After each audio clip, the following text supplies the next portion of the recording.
Hi, everyone, and welcome to the Propcast. My name is Louisa, host of the Propcast and co-founder of Elamori, the global Proptech recruitment and search consultancy. In this podcast, we'll explore how the digital evolution of the real estate industry is impacting the property market. The aim of each episode is to introduce you to a Proptech innovator and discuss how their work has created a shift in focus when it comes down to digitizing the built environment. If you're interested in finding out more about Proptech or applying for a job in this space, or keen to know who the big players are that are moving and shaking the real estate industry up, we have you covered, and we will be bringing you an episode each week to connect you to the VCs, Proptech startups, and real estate professionals from around the globe. Also, a big shout out to our sponsors of the podcast, ReamTech and Pretech, who you will hear from during the episode. Today on the Propcast, we will be speaking about IPOs and exits with our Aussie guest, Peter Gibbons, MD of Openn Negotiation, and Jeffery Gray, CEO of PROPIC. So welcome to the show, guys. Thanks so much for having us. Great to be here. Everyone listening today on the show will be exploring what Openn Negotiation and PROPIC property technology companies do, the value in the real estate market, what it's really like to IPO, the challenges it comes with, but obviously the good things as well, tips on how to exit, and also what they're both seeing in the market, because obviously lots of listeners, you're in North America, you're in APAC, you're in Europe, but we're looking at expanding, we're looking at launching, so it's good to know what else is happening out there. And I thought on today's show, I let our guests tell you about themselves and their journeys. As after reading their impressive bios this morning, I thought they were way better placed to describe their career today. So, Peter, why do you start out? About your journey from the MD of Openn Negotiation. You've done investment banking, you've been involved in obviously the football space, and now, why Proptech for you? Yeah, look, my journey's been a fantastic one with many twists and turns, but yes, property investment banking was my discipline, my background. I've taken on a lot of sort of board roles in areas of interest for me. One of those was football, so I was a commissioner on the football commission, but really tech was probably a great love of mine, and that's how I sort of fell into the tech space. And since then it's been, we've been up and running 6 years now. We're now an ASX listed company, and it's onwards and upwards from here. For our audience listening in, and you haven't heard Openn Negotiation yet, what does your sort of product do? And obviously it was founded in Australia. Where's your sort of coverage? Yeah, absolutely. So look, we started with a problem, as all good startups do. Our problem, my founding partners were real estate agents who I sort of wanted to connect with to understand what was the industry issue. The issue that they came up with, or their greatest issue, was around transparency in the sales process. And what we really mean by that is they always gave the example whenever they were selling a property by what we call private treaty, but the offer and acceptance, the traditional process around the world, they'd have buyers come to them and say, look, I like the property. How much do I need to offer? Under private treaty, the response was, I can't tell you, but put in your best offer and we'll see how you go. Invariably, that ends up in one or two places, neither of them particularly good. It's either congratulations, you've purchased the property, and you're immediately thinking, well, gosh, if I overpaid for this, I didn't know where to put in my offer. Or alternately, and probably worse, is where the agent goes back and says, sorry, you missed out on the property. It went for $800,000. And the buyer said, I would have paid that, or I would have paid more, but you didn't tell me what I needed to pay. So they walk away angry at the agent. The seller's left money on the table, and nobody's happy. So that's what we took on as our challenge, and we created a transparent platform to undertake transactions in real estate that created transparency. Beautiful. You and Jeff, you guys know each other through the REACH program out sort of in Australia way. How did you both get involved in that? Maybe Jeff, I think you said that they originally approached you, which is what a lot of people dream of in the investment space. Yeah, look, it was nice that they, no pun intended, reached out to us. We were certainly familiar with the program. I think we were very just focused on our business and doing what we're doing. So it was nice to be contacted. And look, part of our journey has definitely been quite a number of contacts, particularly from the US, that are reaching out and wanting to know more about the company, potential investors, VC funds, et cetera. So there's clearly a lot of interest. And I think one of the fortunate things we have in Australia is we are quite advanced in terms of the technology we're using in this vertical. And so we certainly, and Peter will probably attest to the same thing, is there's probably a contact every 2 or 3 months from potential investors from the US. So they're clearly watching what's happening with technology in Proptech in Australia. But yeah, it was great to be contacted. I knew other companies that were involved in the program, so it sort of made sense that we participated, and Peter and I met through the program. Obviously, you mentioned about interest in the space. Your background is completely varies within sort of the AI to obviously a bit more sort of product. What does actually PROPIC do for the audience? It's obviously the automation space, but if you just explain a little bit more, that'd be super helpful. We do two things. One, and really this comes from Google, right? So Google's got a mantra, which is intent beats identity and immediacy trumps brand. And a bit like Peter, we focused on two problems the industry was having is you've got exponential rise of consumer expectation.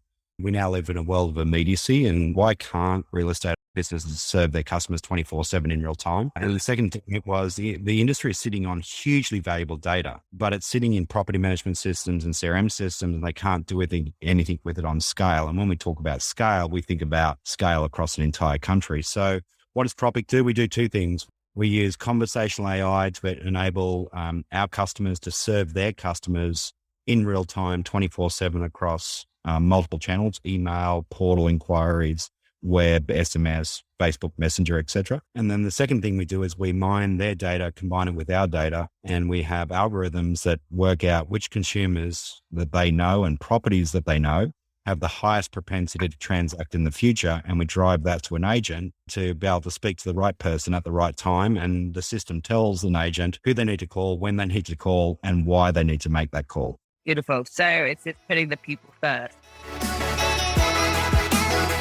Hi, I'm Nelson from Property Quants. We run a hands-on, in-depth course that will teach you to apply data science and machine learning to real estate. To learn more, visit propertyquants.com/training. We also run a revolutionary course that will allow anyone to gain data science skills without needing to learn programming. To learn more about that, visit thenocodecourse.com. On either site, be sure to key in the code LMRE5 for a special 5% discount.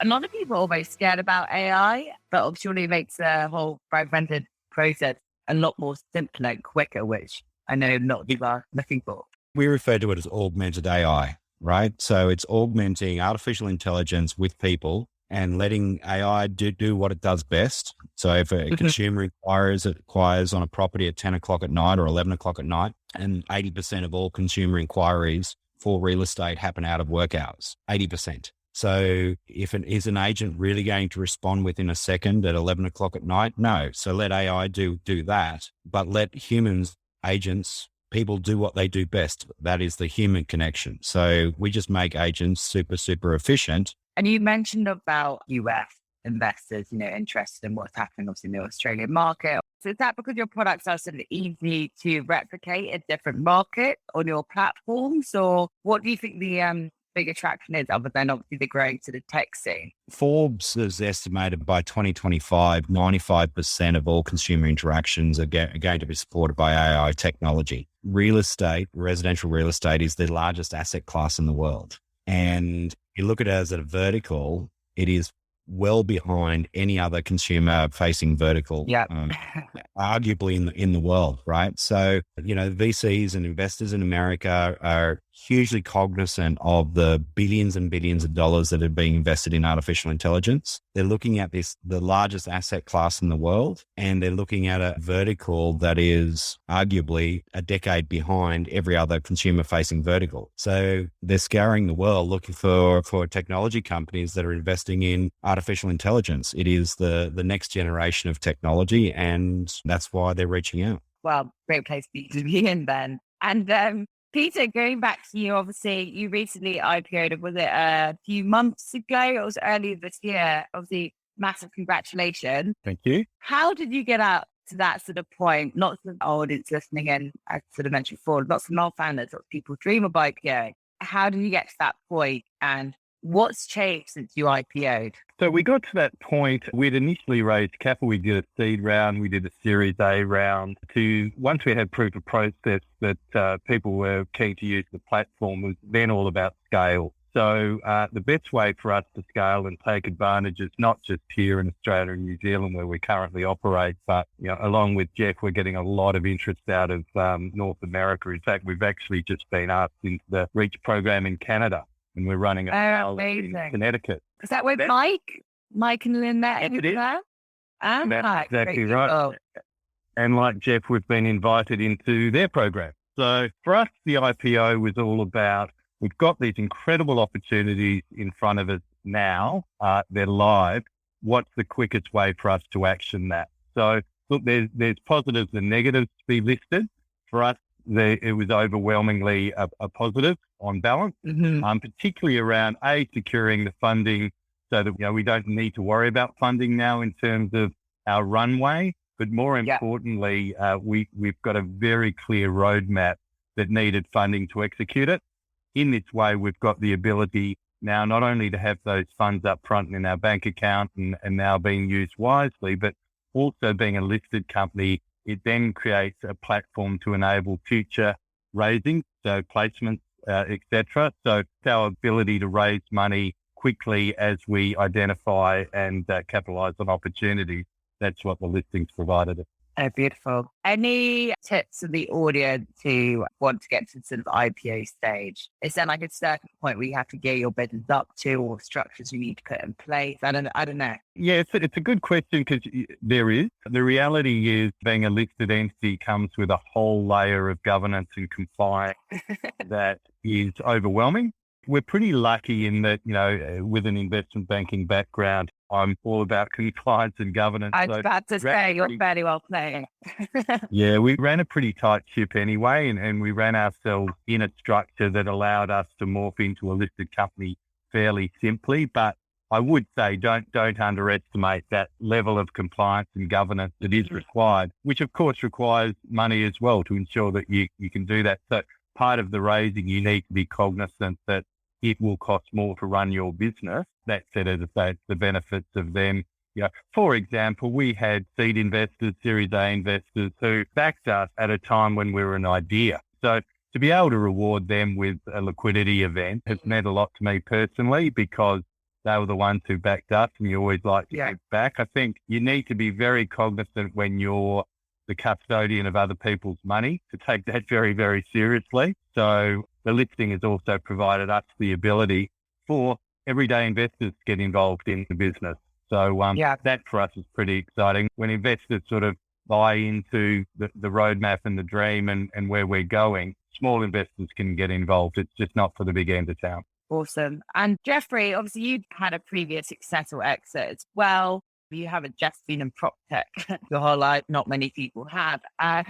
Tell us a bit more about your experience of obviously previous businesses and exiting. Yeah, look, I've been in technology and really data-driven businesses. So LexisNexis, which is one of the largest content aggregators in the world, gambling, technology, running casinos, etc. And the last exit I had was, we built, this is back in 2010s, and it was all in the clouds. That was very much in infancy of the cloud. We built a gaming loyalty system, and we're the first company in Australia to introduce social gaming into Australia. And we use data and algorithms to automate loyalty programs in the gaming industry. Look, I think, the exit there was knowing when the time is right. For me, it was a vertical that I had lost interest in. For me personally, it was the right time, right sort of decision to exit that point. The business has continued to grow and scale with new owners that were friends of mine. But it was the right thing for me to do, and end up doing a tree change, and I think I took about 9 months off, and then got bored, and I ended up getting into real estate because I got bored, and I was living in a country town. There's nothing to do bar real estate, and there was an opportunity to buy a real estate business. So I went, okay, I'll just get my real estate license. Got my license, and approached the principal and said, look, if I like it, I'll buy the business. No experience within real estate. That's very very bold. Absolutely. But that was when I looked at, as an agent and having sat in the lounge room and done listing presentations and knocked on doors, I was looking at how the industry operates, and I was like, oh my God, there is a better way than this. That led me into Domain Group when the deal fell over to buy the business. And Domain approached me about joining their company, and I sat on the exec leadership team of Domain. But that was ultimately the story that led into PROPIC. Hey, this is Michael Beckerman from Cretech. I'm here to invite you to check out Cretech Plus, the first streaming platform devoted to innovation and technology in the built world, featuring new weekly videos from the world's leading real estate and tech professionals. The first month of streaming is absolutely free, and then you could use the code LMRE to receive 25% off your second month. To learn more, visit plus.cretech.com. Look, our audience listening in, and the PropTech space is obviously growing. Lots more people are flooding into it the same way, where there's so much more investment. I often say that real estate experience is not necessarily needed, and not in terms of sort of roles, but just having that balance in the company of people from, obviously, Peter, you're obviously from investment banking, it's having people from the finance, it's having people from different sort of tech areas, it's having people from real estate, it's having people, obviously, so much customer service. Finally, we're talking about automation, but you still need like people from hospitality and how to, there's still that personal sort of touch. Would you say it's an easy space to get into from other sectors? This is a question for both of you. Peter, if you want to get back. Yeah, no, happy to. Look, it's a fascinating, Jeff touched on it earlier. It is quite amazing. It's probably the largest industry or market in the world. And if you compare it to other markets, I laugh that 10 years ago, if you said to somebody, oh, you're going to do all your banking transactions online, they'd say that's ridiculous. You've got to go to a branch and that's how you bank. Now, I can't remember the last time I went into the bank. I think, to me, real estate's that last great bastion of it is a great industry to be in, but there's so many areas for improvement. And that improvement's all about the customer journey. So the buyer and seller journey, how do we make their lives easier? And the clear conduit to that is help out the agent. And that's exactly what we're doing. Awesome. Jeff, is there anything you'd like to add to that? Look, anyone coming into the industry, so if I look at our team, we've brought the best and the brightest. So if I look at our data science and data engineering team, people coming out of Commonwealth Bank, coming out of tier one consulting firms, our CTO is literally a rocket scientist and, designed the New South Wales data lake. But then my CPO is second generation in the industry. And I do think that the devil is always in the detail. And so I think you need to be able to blend expertise from other verticals, technical skills, but also have an inherent understanding of the industry. And it is still and will be for some time, for the foreseeable future, certainly in the established real estate market, very much a people-driven business. So how can you make those human interaction touch points more efficient, more effective, and how do you take away all the peripheral noise and improve the customer experience? So I think they're the sort of the key things that I would suggest. But you got to blend. I think you have to have domain knowledge with expertise that is outside real estate. Yeah, agreed. But I think to help out with further innovation, just different sort of ways of thinking, which I've definitely seen in the consultancies and global real estate agencies hiring their digitalization innovation teams. They're coming from, honestly, all over, which is refreshing to see. We've spoken about exits, we've spoken about IPO. There's been a lot more M&As happening in the market. HQ acquiring OpposApp, BTS acquiring Lane, and obviously Rise Building earlier this year. Within sort of the APAC, you seeing consolidation in the market. What's sort of happening to your side of the world? Yeah, look, I think aggregation is always, a logical part of the journey. PropTech is still, an immature industry from that perspective.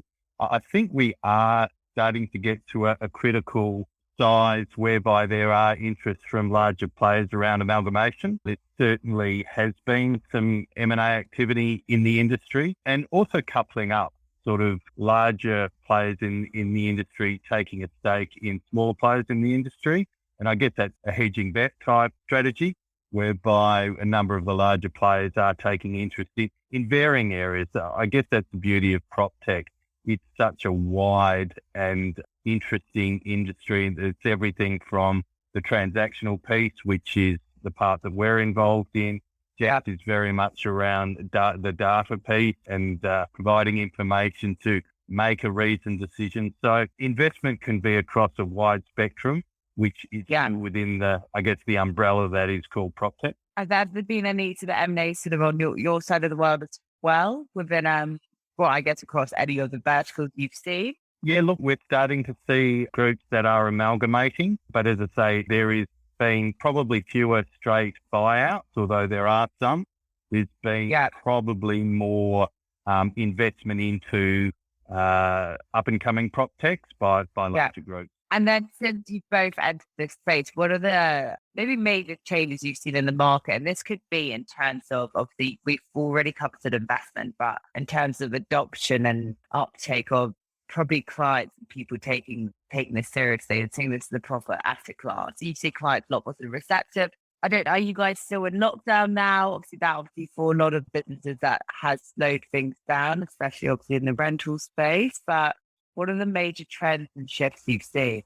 So certainly our business, we've got triple digit growth in our business and love that. Have had throughout COVID because we touch both project marketing on, develop new buildings that have been built. We use conversational AI to help sell those. We do established market. We do property management because we touch so many facets of real estate. There's been two sort of approaches. One, COVID has accelerated in the minds of our customers. One, they need to improve the customer experience. And then two, when they're struggling for growth because they're in lockdown, and they're wanting to understand the value of their data and how can they extract value out of it. It just so happens that we're well positioned to provide solutions. So I think COVID has certainly in the market leaders, our customers, some of the leading brands in Australia, in fact, the leading brands in Australia, they've doubled down because they know that the status quo, even post-COVID, it is just not going to be the same. And they're prepared to make investments in the next generation of technology. And they will, it's like the bell curve of all adoption, right? The innovators, the early adopters will always get the disproportionate commercial benefit as a result. So that's what we're seeing. So yeah, if anything, COVID has actually accelerated our business. Obviously not what we want as a motivator, but the consequence of COVID and all the implications on the industry has resulted in the market leaders looking to innovate and do different things differently. I can only reiterate our experiences mirrored Jeff's in that what COVID has done is made agents think differently. So they've worked out, previously, 5-6 years ago when we speak to agents, they'd say, look, we absolutely love what your platform does, but we're happy doing what we do now. So COVID was a bit of a wake-up call to maybe there are other ways of doing things that aren't the traditional way that we've undertaken it. So agents have really embraced it from that perspective because they're, A, they had time on their hands to learn about new things, but B, they had to come up with solutions that they probably haven't thought of before. So technologies like Openn and like PROPIC were probably well timed. I joke that we're sort of a 5-year overnight success. People don't quite understand that it takes a lot to get to this point. But yeah, the reality is our timing's been very good. Yeah. 5 years, I'm sure probably seen about 15 years the amount of work you put into it. It's like the average. Most people laugh, like if you're obviously an employee, lasts about 2 to 3 years and then you start to probably get burnt out. But then for some reason, get involved in another startup if they haven't gone through enough sort of, it's almost like a good stress. It's like an addiction. Suck of a punishment. That's why I keep on reminding myself. Where will we learn? Thank you both for answering all those questions and those insights into exit, M&A, IPO, all of that. Did you know that the average cost of making a bad hire in the real estate market is £60,000? Or if you're listening to us from the US, that's $83,000. Finding out an employee is moving on is never great news, but sadly, it's unavoidable. The cost of hiring so high, it's important to get it right the first time round. So if you're struggling to find the right candidates, why not consider working with a recruitment agency? We're experts at finding the right people to fill roles. And because we already have a database to hand, we can speed up the process too. So head to lmre.tech to brief us on your next hire. Now we'll come to the final part, which is the LMRE part. So if, take it in turns to talk us through, one, lessons learned. Mention anyone or product or service, give a shout out. You guys already give a shout out to Reach, maybe someone or another business. R is what's the most rewarding aspect working in PropTech, and hopefully not the stress we're all addicted to. And E, what are you most excited about in terms of the future of this space? Who would like to go back? Probably happy to kick off. lessons learned is all about resilience to me. I probably didn't, you start with a starry-eyed, bright idea and you think everyone's going to get it and it's all going to fall into place. You have to just have that mindset and attitude that if you genuinely believe in what you're doing, don't be discouraged when you go and do pitching presentations for be it for funds or for clients or whatnot. Not everybody's going to say yes, and not everybody's going to get it as quickly and as clearly as it is in your mind. So my biggest lesson has probably been around how resilient you need to be. If you can build that, the energy is there, and we laugh about, we're suckers for punishment, but so many of my staff say to me, and again, the same experience with Jeff, we've put on some very, very clever people. And that's all been about people who say, look, I want something that gets me excited and gets me jumping out of bed in the morning. And I think that's probably what the PropTech industry can offer. But you need to have a thick skin and you need to be resilient. I echo that. Right, on to the next question. Unless you want to go answer first as well, Peter. In terms of shout outs, look, we have so many groups that we now partner with. If I mention one or two, they'll probably upset the others. I probably want to throw out a special thanks to Reach. They've been incredible for us. So we're in the Australian Accelerator Program. We're now in the Canadian Accelerator Program. Just their ability to connect us, particularly with our North American pilot, connect us into the people we need to be speaking to and giving us that credibility that, gosh, if Reach and the National Association of Realtors, Second Century Ventures are backing these guys in, there's something there. So it's like having the fancy business card.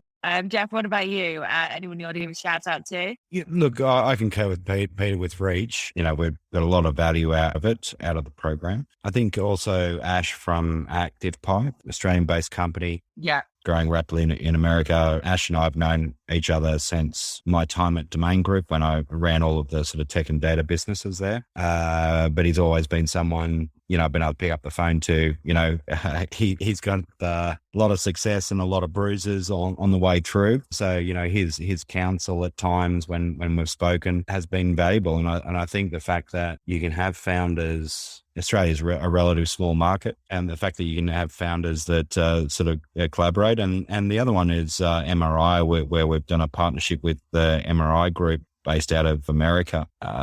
They saw PROPIC very, very early before we were doing anything in property management at all. And they've got a massive market share in Australia in property management in the US. And I think they operate in about 170 countries. I think Peter alluded to it earlier, right? You're going to get a lot of no's, particularly when you've literally got concepts and ideas, and then you're going to get people who see the potential. I think that, the people like Ash, MRI, who have been with us on the journey, for the last really 12 months or so. So we're really excited about that. So I think there are some really genuine people in this industry, which is fantastic. And it's a matter of just trying to hook up with the people that are, going to support what you're doing. But ultimately, it comes down to market fit. And if people buy your product and are happy to refer your product and you're solving real problems, then you've probably got a viable business. MRI, what a client. I guess once you open up past MRI, how many businesses are in that? And they just keep buying. So it's a nice little case study you guys have. And I've had very good things back Pipe and Ash as well in the market. So agreed, it's nice in this community, whether you're in Australia, whether you're in, Austin, it's a good group of people. It's a supported group of people. And I don't know what it's like in other industries, but I love most people that I meet at these events and conferences. I think part of it too is being authentic and being ethical, right? And if you build a reputation of, doing smart things, operating in an ethical way, are authentic, there is a lot of people in this industry that will support you. Yeah, agreed with that. Right, we're coming to that final two questions. It's rewarding and what you're most excited about. Peter, you were just about to say something. Sorry about that. No, look, I'm really just mirroring. These comments are really relevant because being a founder is not easy, but it's incredibly rewarding. And to have, Ash is a bit of a luminary in my mind because to have somebody with that level of success who's so willing to give of his time and of his advice. I mentioned that you need to be resilient. I think there's almost an obligation on founders. If you can help others avoid some of the pitfalls that we've gone into, I think that's a great thing. And that's the giving back. And And I think, there's no better example of that than Ash. His counsel to us on the way through has been incredibly valuable. So we'll go into our final question here. E, what are you both most excited about? And Jeff, feel free to go ahead. We're just in the infancy of what is possible. If I think about the things that we're thinking about, which is a digital twin of every single property in the world and the ability for consumers to interact with those digital twins. We are literally on the start of what is truly possible. I just look at the Internet of Things, right? So there's a company in Australia called Fleet. They're putting shoeboxes, satellites into space outside of the shoebox. They're connecting vineyards. They're connecting the ocean, connecting livestock. And the cost of doing it is just plummeting. The way we think about the world and what we're doing right now, we're just scratching the surface. We're scratching the surface as to what it will look like in the future, how assets will be managed, how people will interact and transact with property, how humans and artificial intelligence will work together around property transactions. It is only the beginning, and that's what excites me. Awesome. Thank you very much for that. And Peter, what are you most excited about? Look, I think Jeff captured it well. To me, when do you get the opportunity to get involved with something that is just in its infancy, and knowing that the work you're doing can really shape the future of how the property industry will work, how it will integrate with other industries, and literally to be at that cusp of creating a future. That rarely happens. And then throw on top that it's happening in a market that's the largest market in the world. It's hard not to get excited about that, because it's fascinating that how one thing leads to another. Jeff and I, PROPIC and Openn have got a bit of an integration going on at the moment that then starts triggering other ideas. Well, if that works, can we go and do this? The ability to let your mind run free, and then knowing that you've then got the ability to make that a physical thing, and to, as I say, to guide and form where the market's going. You probably hear the excitement. It's a pretty cool place to be. Yeah, no, I agree with that. I just come back from obviously a month. I call it a tour. Just literally going from event to event in the US. And I haven't seen some of my clients in person for 2 years for obvious reasons. And when I first spoke to them, they were, about 10, 20 people. And now they're at like about 150 people. Their products sort of developed so much. They grow to different countries. And it's just, I completely agree. It's so exciting. Then I hear it from their client perspective saying, look, they really helped us out here. Obviously, it wasn't perfect at the beginning, but we're getting there. And it's just, this space is really evolving. So yeah, I think we're all very blessed to be in this growing space. Now, look, guys, it's bloody late for you. I would like to thank you both for joining me on the Propcast. And obviously, all our audience will be sharing details of Peter, Jeff, and, Openn and Proptech for you guys to sort of check out. But I'd like to thank you again for joining me on the Propcast. And I'm looking forward to catching up with you after the show. Thank you for joining us this week on the Propcast. And a big thanks to our guests and our sponsors, Cretech and Reamtech. Make sure you visit our website, lmre.tech, where you can subscribe to our newsletter, keep up with our industry news and events, or if you're looking for your next career move, it's all on there. The Propcast can be found on iTunes, Spotify, and YouTube, where all good content is found. Whilst we're at it, if you found value in the show, we'd appreciate it if you could spread the word and tell a friend about it, or even write us a review. And I'll catch you next week.